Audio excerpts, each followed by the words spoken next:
It's Friday and hi guys, happy Friday. We're here. It's Friday. It's so good to see y'all. We're jumping in for a quick power hour so we could read this Diddy lawsuit. And then, of course, we're jumping into the ASAP Rocky case, which is heating up. It's going to be fantastic. I hope you guys are having a wonderful Friday. And without further delay, I really want to jump into this Diddy document. It did drop last night. Here's what it's about. Defendant Diddy, who many people have been calling the diddler, and some people are ironically siding with. He has been in jail these past few months. Late last night, a document was filed for his original indictment, which has led him to jail on the racketeering charges, all of that stuff. We're going to break it all down for you. Now, there was originally only one victim included in that lawsuit, and now we have victims 2 and 3. Some people are speculating that it could be Little Rod since he filed a lawsuit, right? We kept up with that pretty heavy last year. Some people are saying that it could be other female victims that have previously filed lawsuits. Now, there are so many at this point. I believe that there are over 40 lawsuits circulating right now. And Diddy is firing back with some of them. Some of them include the key word of the last 2 weeks, which is defamation. We've been hearing all of that. So there's so much to catch up with. But let me see who we have in the building, saying hi to everybody real quick before we jump in on this beautiful Friday afternoon where I am. Maybe it's morning where you are. Let me say hi to a few folks here. Shout out to Break of Dawn, who became a member. Welcome, Break of Dawn. You're going to love our crew. We have a good time over here. Shout out to D Johnson. Good to see you. Chosen Compassion. Love that name, by the way. Good to see you as well. Trini Rose. We love our Trini folks over here. Good to see you. LS here as well. Perfect Peace says like number 23. Thank you so much for hitting the like button. I appreciate that. Deonra, one of our faves.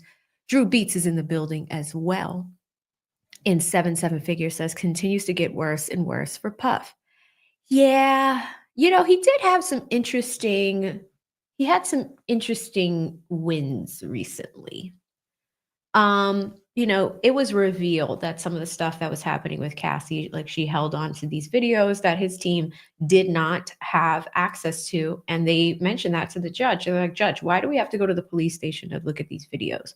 Why can't we extract this evidence and actually be able to use this evidence, right? There is another ruling for the judge on that one, like for that matter. Like, are those freak off tapes? Because there are 9 of them, I believe, that victim 1, which people are alleging is Cassie. We don't know that. It's not confirmed, but we can assume. Many people assume. Victim 1 has these 9 videos from her cell phone that appear as if there was no bad acts happening in them. I mean, I don't know. If you're getting it on and you're filming it, is that a bad act? But aside from someone being in fear for their life, apprehension, none of those things. There's no assault or battery that's happening in those videos from what these lawyers are recounting from what they've seen, right? They just want the government to hand them over so they can analyze them and go from there. So the judge did rule on that matter. So we have an update for you on that as well. Shout out to E. Capone, hits me with the $7 Cash App and also a $5 super chat. He said, it's AV time. It's AV time. It's AV time. You guys have me all day. We're starting off with this, and then we're jumping into the ASAP Rocky case where I'm happy I got some sleep after that because really on the stand is just, it's too much. It is too much. Hey, Cool Rich. He says, what up, family? What perfume are you wearing today? My favorite perfume is Coco Chanel Mademoiselle. Like, that's just my jam. Like, people can smell me from a mile away. They're just like, oh, AV's here. They're like, she's in the building. Although I stopped wearing it one day because when I was in corporate America, an older executive walked by. She was like 65. And I was just like, oh, you wear this too. I don't know how I feel about it now because this is like me. It was like my signature thing. It was my signature thing. Shout out to Get Love, Give Love says, hey, sis, I see you with your Venus green on. You like it? Venus Green. We are shining. We are shining. For always, forever, for life, Sequoia. All the girls are in the building today. I love it. All right, y'all, let's jump into this lawsuit. Now I'm gonna take a quick little break, eat something real quick before we jump into ASAP Rocky. But let's check out Diddy's superseding indictment because it is very, very interesting. So filed yesterday, January 30th, 15 pages. So we'll breeze through this. This is the superseding indictment. What does that mean? If we look at the word superseding means that something is going to come on top of something else, to take place of a previous version of something. So the original indictment has been superseded by what we see on the screen right now. Now let's check it out. So count one, they revised the counts from what the grand jury originally charged. This is in regards to racketeering. For decades, Diddy, aka Puff Daddy, P. Diddy, Diddy, PD, and Love, the defendant, abused, threatened, and coerced women and others around him to fulfill his desires, protect his reputation, and conceal his conduct. To do so, Diddy relied on employees' resources and influence of the multifaceted business empire that he led and controlled, creating a criminal enterprise whose members and associates engaged in and attempted to engage in, among other crimes, trafficking, forced labor, kidnapping, arson, bribery, and obstruction of justice. So looking at this, looking at the crimes, right? Trafficking, forced labor. So let's see who he is forcing to work for him. Kidnapping. I want to learn more about that. Who was taken from a particular vicinity and put somewhere else? Arson.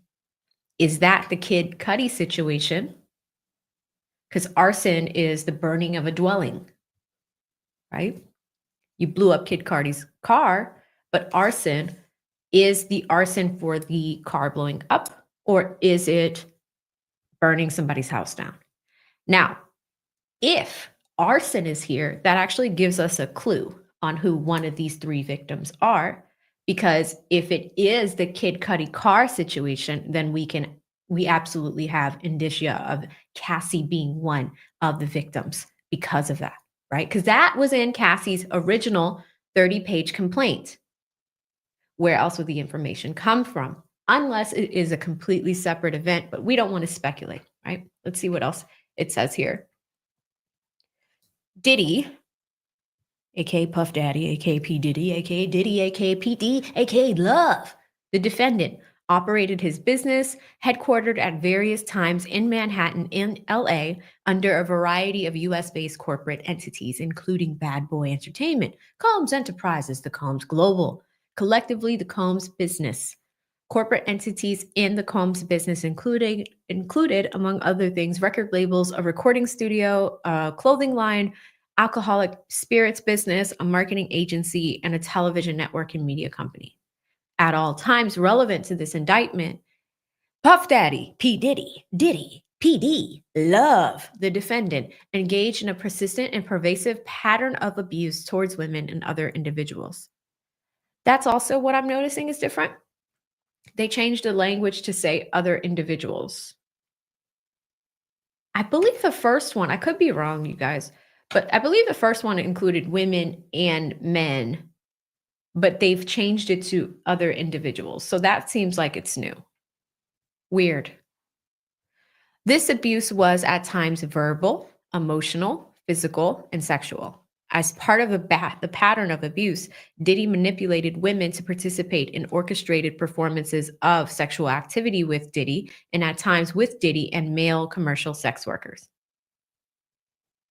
All right, let's break that sentence down. As part of his pattern of abuse, Diddy manipulated women to participate in orchestrated performances. So I'm just paying attention to the language here because now the original people, so if we think about adding victims 2 and 3,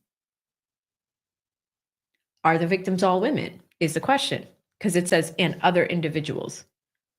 Interesting.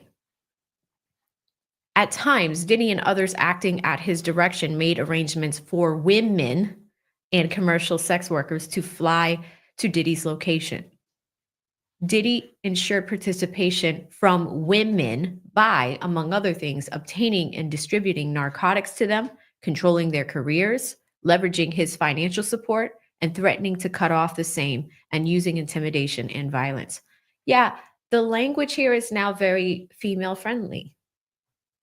There's emphasis on women. And maybe it's the way that I'm saying it, but I'm just noticing from seeing the original indictment to this one that the language has changed slightly, because this is like version 2 versus version 1.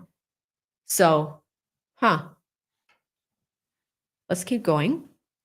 Physical abuse by Diddy, Puff Daddy, P. Diddy, aka Diddy, PD, Love, the defendant, was recurrent and widely known. On numerous occasions from at least in or about 2009 and continuing from years, Diddy assaulted women. There it is again. By, among other things, striking, punching, dragging, throwing objects at, and kicking them. That's Cassie all day. Diddy's violence was also not limited to these women. It extended to his employees, witnesses to his abuse, and others.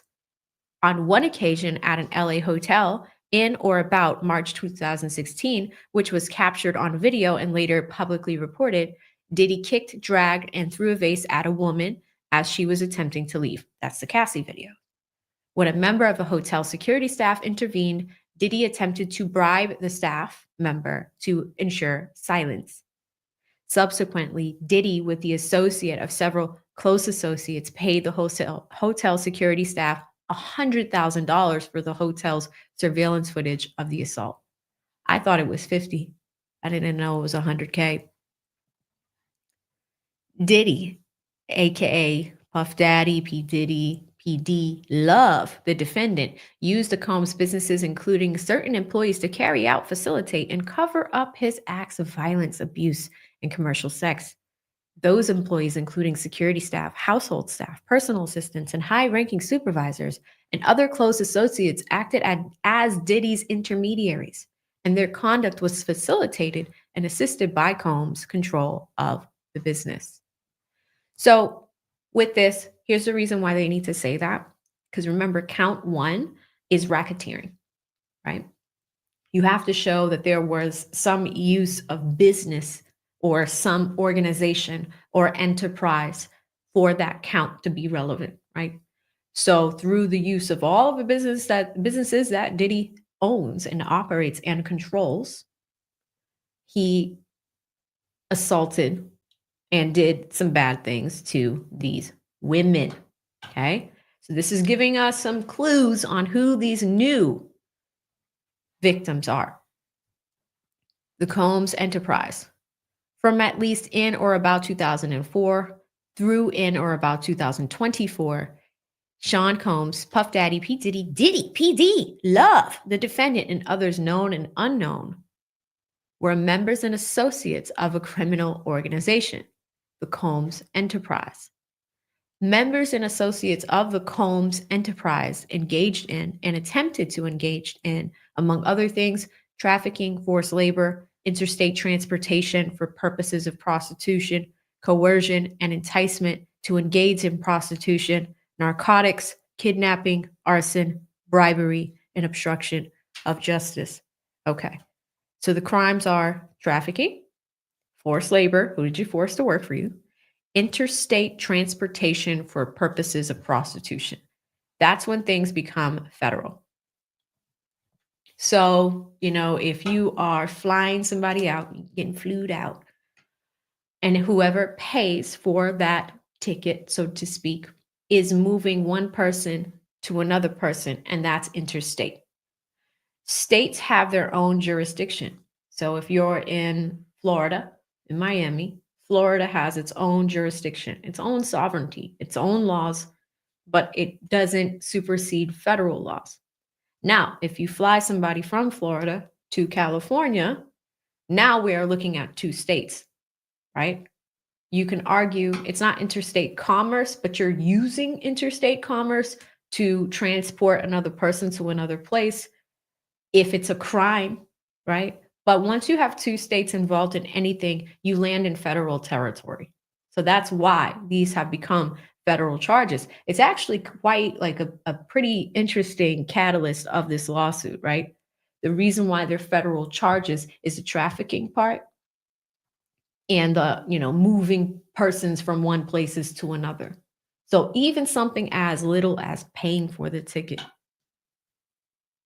funding it through the Combs organization, that could be some sort of action that leads to this criminal activity. At least that's what they're saying here, right? Transportation for purposes of prostitution, coercion and enticement to engage in prostitution. That's the convincing. Hey, you want to come to a freak off? Like, I don't know if that's how they're off, what that sounds like the enticement, like, come on, come to Diddy's freak offs, like, which sounds like a scary thing. That's the enticement behind it. But the coercion in that, it looks like they're adding into this criminal bucket. Narcotics offenses, we have the drug mule who accepted a plea deal recently. So that's a separate matter, but the narcotics offenses. Kidnapping, I want to learn more about. Who did Diddy kidnap? Arson, we have a clue with the car blowing up. Bribery, they have that with the Hyatt, the tape with Cassie. That is bribery, especially if they can prove the transaction. Hey, Hyatt, here's $100,000. Let me get that tape. If they have proof of that, then that's the bribery. And obstruction of justice, the feds allege that while Diddy was incarcerated or leading up to it, he was witness tampering and trying to get witnesses to not talk. That's probably the obstruction of justice part. Now let's keep going. The Combs enterprise included its leadership, its members, and its associates constituted an enterprise as defined by Title 18 of the U.S. Code. That is, a group of individuals associated, in fact, although not a legal entity. The Combs enterprise consisted of Diddy himself, entities within his business, including but not limited to Bad Boy, Combs Enterprises, and Combs Global, individuals employed by and associated with the Combs businesses, and others known and unknown. The end is very vague. Others known and unknown.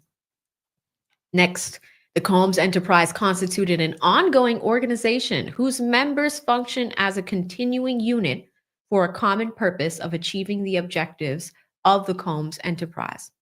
The Combs enterprise was engaged in, and its activities affected interstate and foreign commerce.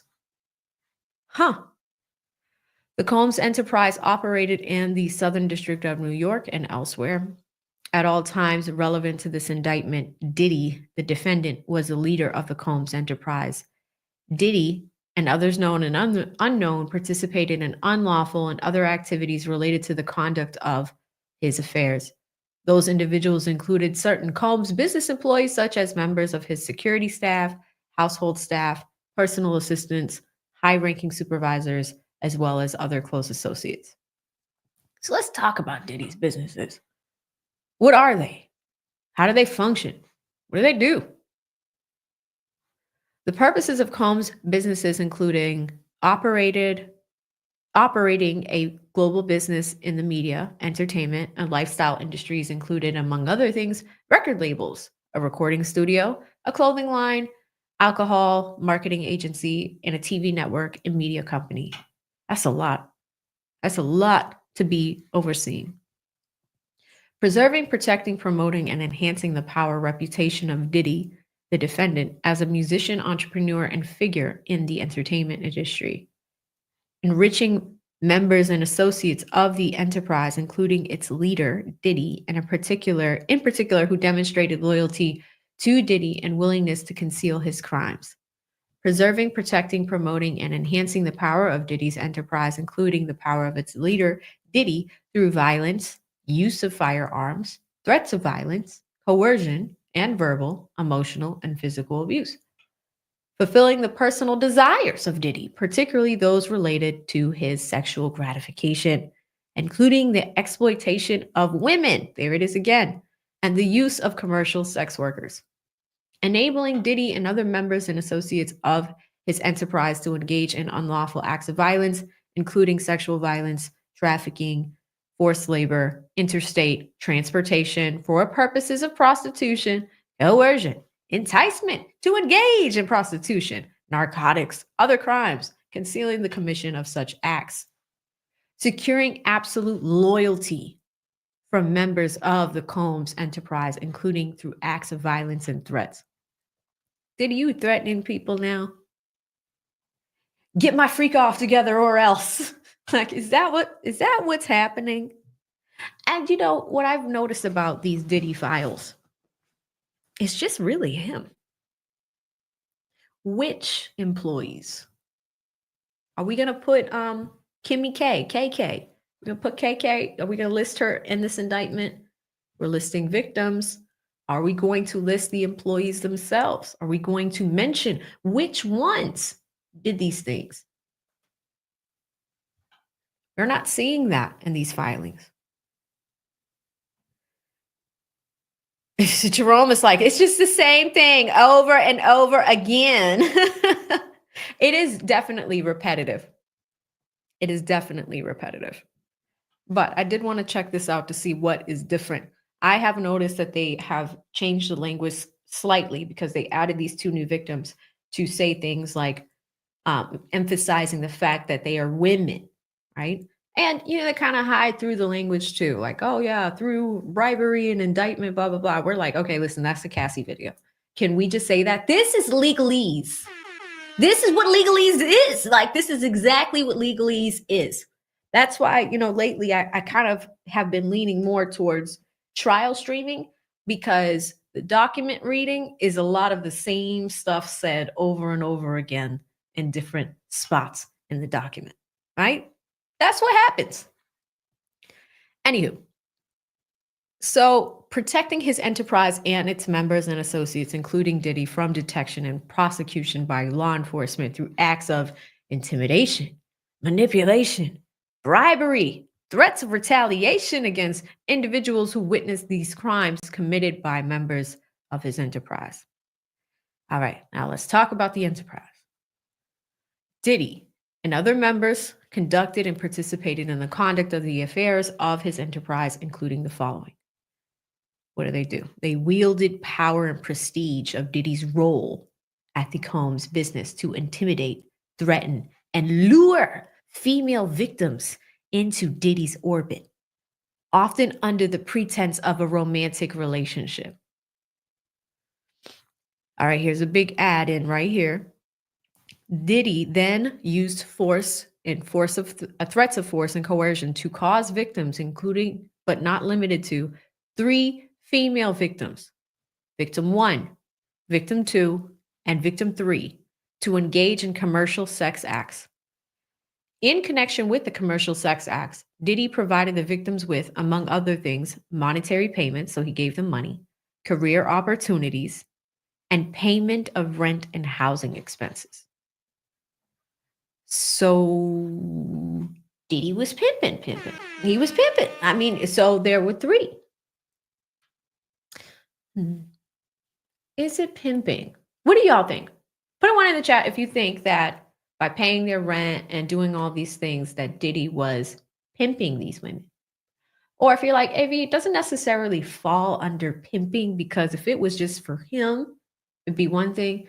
But at the same time, he often would, it kind of was for his personal use. Because what is a freak off? Essentially, in Cassie's documents, a freak off was described as, you know, them having baby oil everywhere, but Diddy would watch as she would lather herself up in this baby oil, only paint her nails white, and engage in sexual activity with a male sex worker. But it benefits him because he's watching. He's paying the sex worker and kind of technically paying for her lifestyle. Is it pimping? You guys, are some of y'all saying yes? Tabitha says pimping is getting paid. Yeah, that's why I have a hard time fitting it in the pimping bucket. Michelle says no. Okay. She loves fantasy. Good to see you, sis. She says commercial acts, aka prostitution, is already illegal. So, I mean, yeah, it does fall in the cuck orbit, the cuckold orbit for sure. Jerome says, "Sounds like a man. Isn't that what all women want?" I'm so done. Boston Bob, shout out to Boston Bob, says, "One depending on their give and take at the same time." Yeah, it's a little questionable. And Drew Beats says he didn't travel with sex workers. Yeah, and this was in Little Rod's lawsuit. Little Rod gave some details on how these workers were, because I guess Little Rod at one point was a prostitute selector, right? And like would organize these women coming over and things like that to participate in the freak offs. Also, some of the men to participate in the freak offs. It's just interesting. But anyway, pimpin' came to mind. That's how we got down that rabbit hole.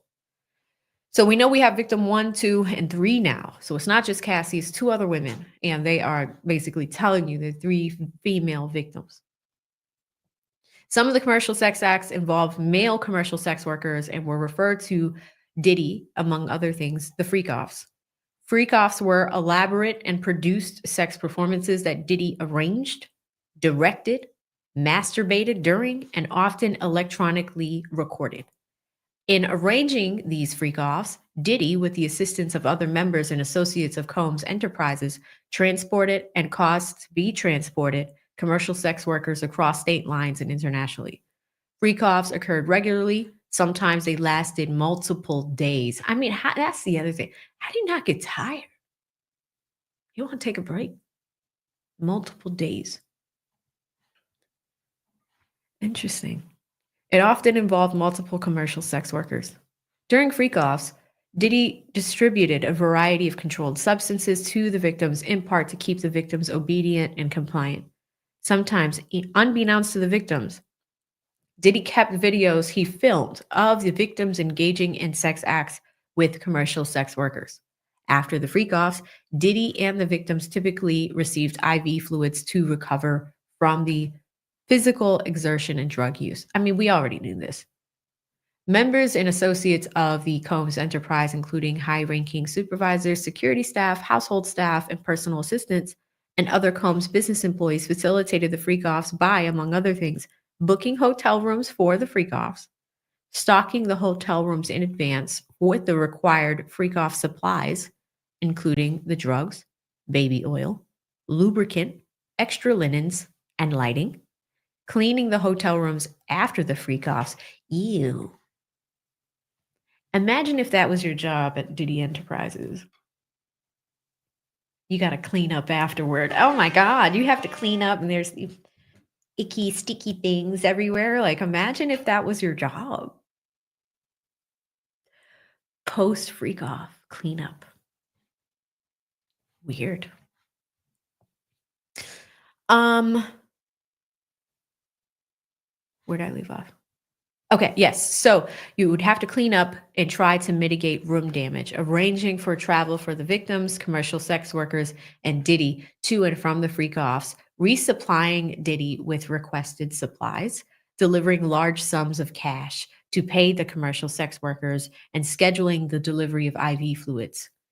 In or about March 2024, during searches of Diddy's home in Miami, LA, law enforcement seized various freak-off supplies, including narcotics and more than 1,000 bottles of baby oil and lubricant. The commercial sex acts involved only Diddy and a female victim. Hold on. Other commercial sex acts involved only Diddy and a female victim. As with freak-offs, other members and associates of the Combs enterprise assisted with arrangements for these commercial sex acts, including by arranging travel and accommodations for the victims. At times, Diddy, with the assistance of other members and associates of the enterprise, transported and caused to be transported victims across state lines and internationally in connection with the commercial sex acts. Like freak-offs, these commercial sex acts involved Diddy and a female victim, were prearranged, sometimes lasted multiple days. It sounds like Cassie again, were sometimes electronically recorded by Diddy, and often involved Diddy distributing a variety of controlled substance to the victim, in part to keep her obedient and compliant. Diddy subjected victims to physical, emotional, and verbal abuse to cause the victims to engage in freak-offs and other commercial acts. Diddy maintained control over his victims through, amongst other things, physical violence, promises of career and financial opportunities, granting and threatening to withhold financial support. That sounds like Cassie too. And by other coercive means, including tracking their whereabouts, dictating the victim's appearance, monitoring their medical records, controlling their housing, and supplying them with controlled substances. During and separate from the freak offs and other commercial sex acts, Diddy, among other things, hit, kicked, threw objects at, and dragged the victims at times by their hair. These assaults often resulted in injuries that took days or weeks to heal. Following the assaults, Diddy, with the assistance of members of the enterprise, frequently worked to conceal this misconduct by offering to provide medical assistance and financial benefits. Where's the new stuff? We know this already. Diddy also threatened victims' careers and livelihoods, including if they resisted to engage in acts with him, at times Diddy and male sex workers. Victims believed that they could not refuse Diddy's demands without risking their financial or job security or without repercussions in the form of physical and emotional abuse.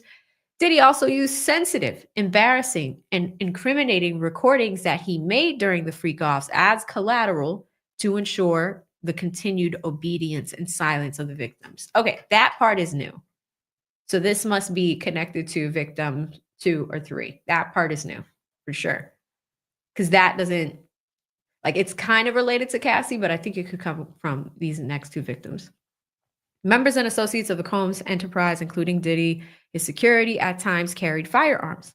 On more than one occasion, Diddy himself carried the brandished firearms to intimidate and threaten others, including victims and the witnesses to the abuse.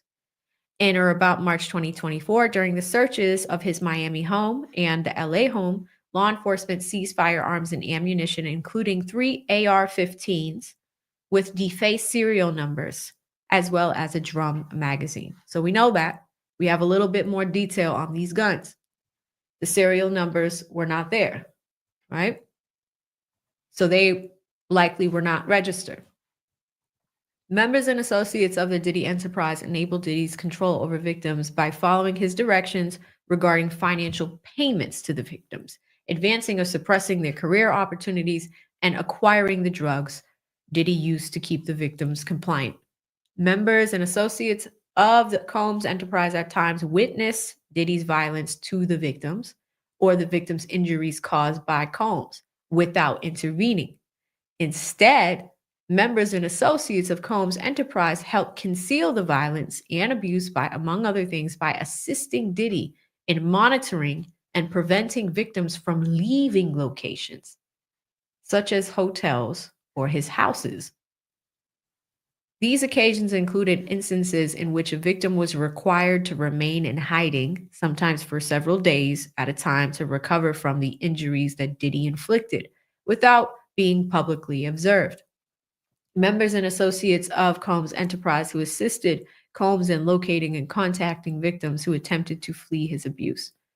When employees witnessed his abuse or threats that he made, Diddy and these people engaged in acts of violence, threats of financial, reputational harm, and verbal abuse.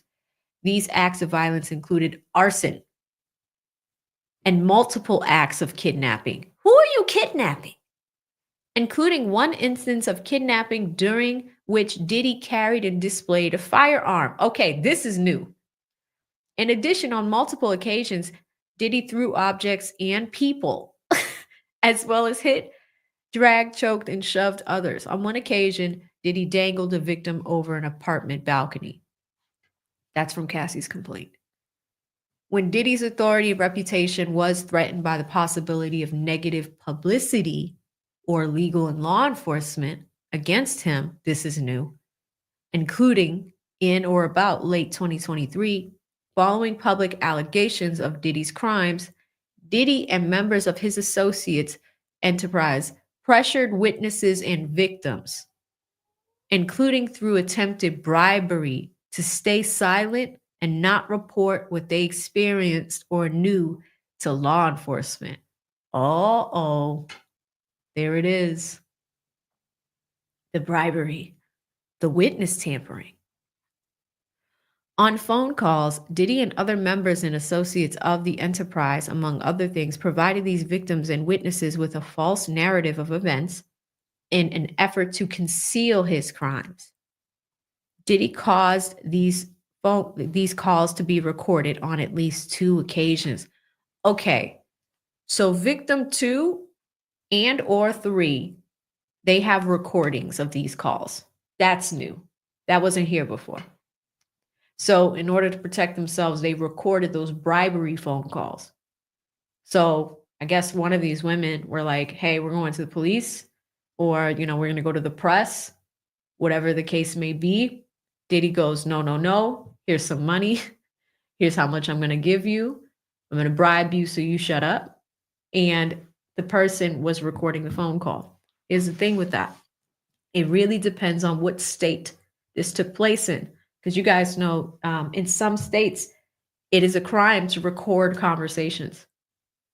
If it's in person and it's a 2-party consent state, then you don't have the other person's consent. You cannot record a conversation. But it might have happened in another place because a conversation was indeed recorded. This is new. We did not know that before, and it's probably coming through victim 2 or 3. Here's the racketeering. From in or about 2004 and through in or about 2024 in the Southern District of New York and elsewhere, Diddy and other persons known and unknown, being persons employed by or associated with Combs Enterprise, described in paragraphs 6 through 12 of this indictment, an enterprise engaged in the activities of which affected interstate and foreign commerce, knowingly combined, conspired, confederated, and agreed together, and with each other violated the racketeering laws of the United States. Okay, I'm going to skip through all that legalese for y'all. These acts, the pattern of racketeering consisted of multiple acts involving kidnapping, chargeable under the provisions of law, multiple acts of arson. So it's more than one. Multiple acts of arson. So it could be more than Kid Cudi's car. What else was lit on fire? Like what happened? Multiple acts of arson. Interesting. But that's in Cali. So this took place in LA. Multiple acts of bribery.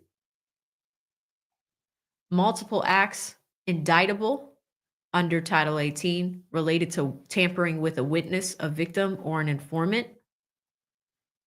Multiple acts related to forced labor. Damn. Multiple acts including sex trafficking. Multiple acts related to transportation and inducement to travel for purposes of prostitution and other illegal sexual activities. Multiple acts of drugs. Let's see what they got. They got narcotics and controlled substances, including cocaine, oxy. I don't even know how to say the next one. Meth. I don't even know how to say this other one. Jesus, ketamine. There's so it's pretty much every drug under the sun. They're all here. They're all here. And then distribution and possession with intent to distribute and conspiracy to do the same. It was part of the conspiracy. He agreed that a conspirator would commit at least 2 acts of racketeering in the conduct of the affairs of the enterprise. Now, see, that's the thing. They're hiding it under the enterprise. I want the names. Who worked for you that did this? Where's the list of employees? Are they facing charges? Because this is an indictment against him and the businesses. But are the people that aided and abetted, are they facing charges too? Right? Notice of special sentencing factor. From at least in or about 2009 up to and leading to 2018, the Southern District of New York and elsewhere, as part of this agreement to conduct and participate in the conduct of the affairs of the Diddy enterprise through a pattern of racketeering activity, Diddy agreed to in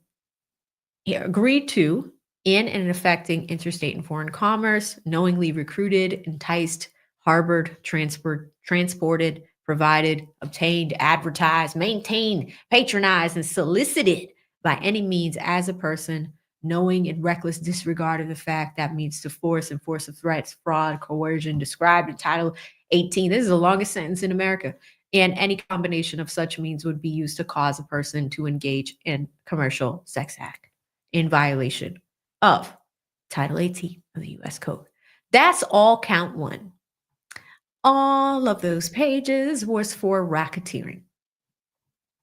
All of that was for count one. Pages on pages on pages. Wow, guys, that was like 5-6 pages just for count one. I'm counting. Like, we're still going back.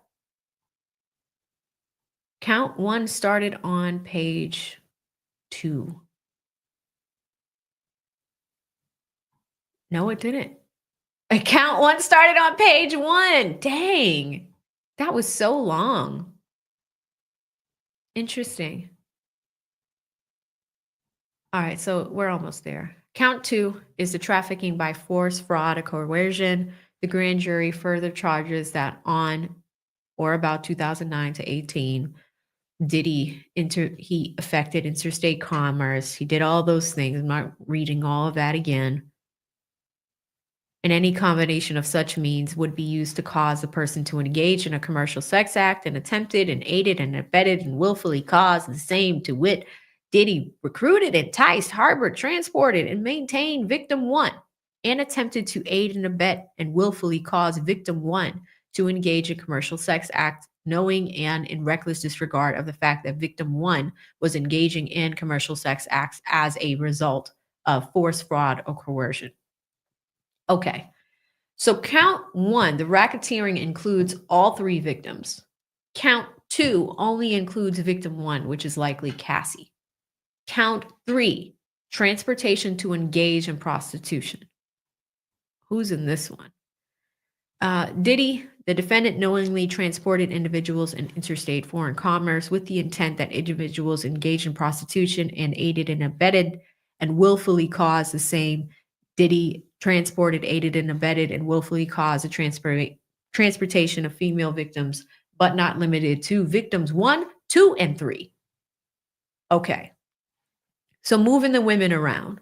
So count 1 involves all of the victims. Count 2 only involves victim 1. Count 3 is moving them all around in transportation wise. So you have racketeering, and then you have 1 in specific to victim 1, which is count 2. And then count 3 is all 3 of them that Diddy moved them around, flew them out, so to speak. Forfeiture allegations. This is basically like, they're taking all his stuff until this case is resolved. Properties, all that. So I'm going to skip all that. Yeah, substitution of assets provision, skipping all of that. And that's it.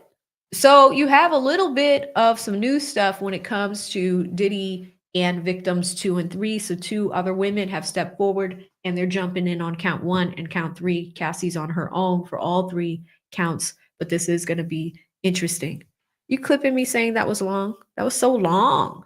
It was so long, right? Let me go through my super chats real quick, guys, and then we are getting ready for the ASAP Rocky trial. So I'm going to grab some snacks and come back recharged. So let me just set it up so y'all can get redirected to that. If you are interested in joining us for the ASAP Rocky trial, it should be a pretty lit day. Taco Pina has our guy on the stand right now. So let me just do a redirect. So as soon as you finish this video, it's going to redirect you right there. That gives me a chance to go grab some snacks, all that good stuff. Boom, done. So that is done. This is going to redirect you guys. Shout out to E. Capone. Again, thank you so much for the super chat. Shout out to the Musical Web with the $5 super chat. Thank you so much, sis. She says, thanks for all you do for us. Anytime, guys. I'd like to keep you all informed on what's going on, but that is the latest on the Diddy indictment. Shout out to Deonra. With the $2 super chat, says forced labor, aka slavery. Feds going for blood. Yeah. I mean, they have a pretty high conviction rate. So we'll see what they get out of this one and how it's going to end up for Diddy. Shout out to Drew Beats with the 5, says, can you explain trafficking if I won $1 million and take 3 girls around the world and have, your way with them. Did I just traffic? Well, it's trafficking if the victims are not willing to do this with you. If you just want and they're like, "Hey, Droopies, let's go party." It is the consent factor here. They're alleging this. If they could prove it, you know what I mean? That they're there against their will, that they did not want to be there. If you just have girls that you're having a good time with and everybody's happy, then you have to think about that. But if you go on a trip to the Bahamas, it's now we're leaving the United States. This is now foreign commerce, right? So it is tricky because it depends on the situation. But I hope that helped, Drew Beats. Thank you. Shout out to Don with the $5 super sticker. Don, I haven't seen you in a long time. How you doing? Thank you so much for the $5 super sticker. I really appreciate you. Shout out to Michelle with the 5. Michelle says the names should be named because I feel like some of the employees were victims themselves. That's why it's a curious thing that their names are not listed. There could be multiple reasons for that, guys. Maybe charges are coming separately, but I would like, just kind of curious on who else was involved. And to your point, Michelle, maybe some of those employees were victims themselves. Little Rod expressed some of that in his complaint that we read last year when it dropped. So we were following that pretty closely. Shout out to Daddy Dame. Thank you so much, Daddy Dame, with the $5 super. He says, it isn't pimping unless the women are making money for Diddy. Thank you for that distinction. Diddy is just a cuck with money. That's what it seems like. That is what it seems like. Interesting. Relly, does Relly know how bad it was yesterday? I'm pretty sure he knows now. Anywho, guys, I'm going to go ahead and switch streams. We like to separate the topics. It just keeps the algorithm clean. I'm going to go get myself a water and check in on the courtroom feed, and we will get started with ASAP Rocky for the day. If you are interested in the Karen Reed case, I did push that out till tomorrow because it is a rewatch.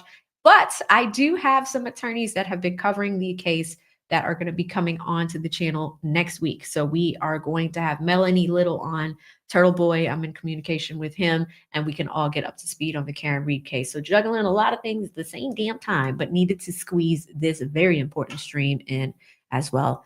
All right, y'all. I will see you in a few minutes. Stay safe out there. See you in the next one. Bye.